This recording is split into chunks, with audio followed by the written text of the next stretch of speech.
I never got sick, she said when she was 100 years old. She got up every day at 5 in the morning and ate once a day at noon. Sleeping and eating don't interest me, said Rita Levy Montalcini.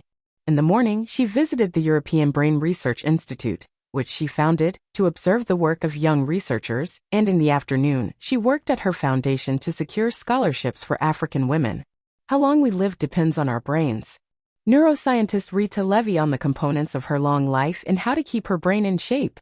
Despite the fact that I am 100 years old, I think better than I did when I was in my 20s, said the famous neuroscientist Rita Levy, glass of wine in hand, at a press conference in Rome on her 100th birthday.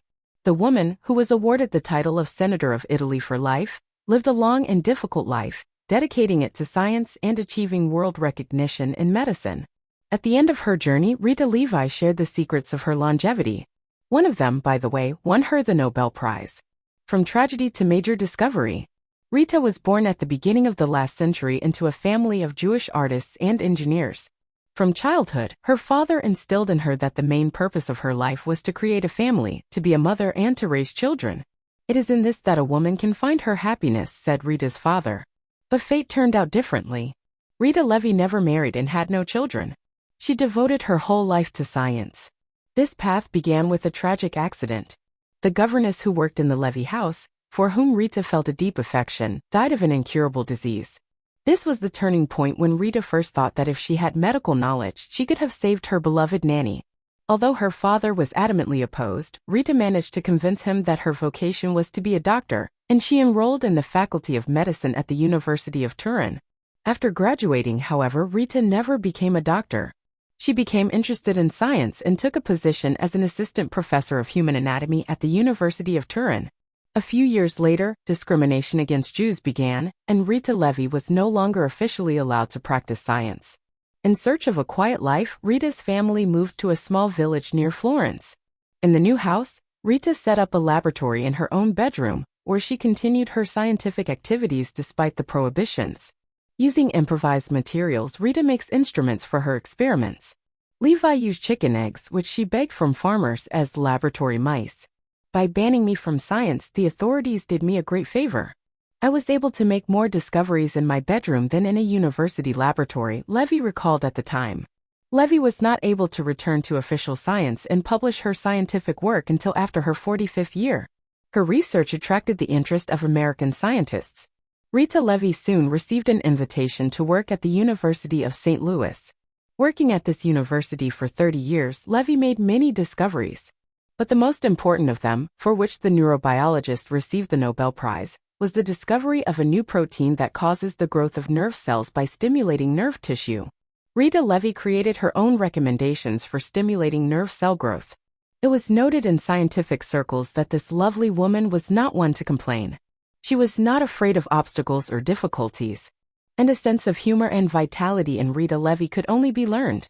In an interview on the occasion of her centenary, Rita Levy Montalcini admitted, "For me, it is an incredible good fortune to be among the living.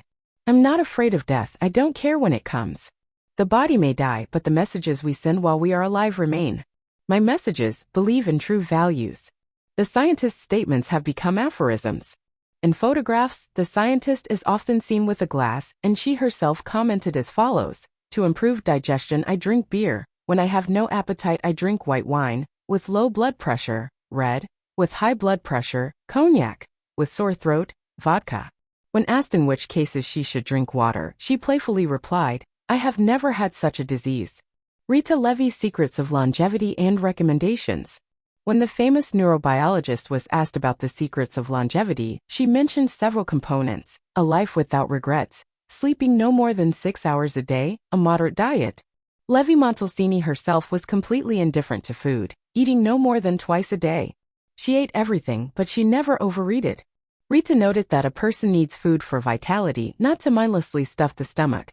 If you want to live to be 100 years old, get up at 5 in the morning, eat once a day, at noon, let your brain work and go to bed at 11 o'clock at night. In the evening you can add a cup of soup or an orange.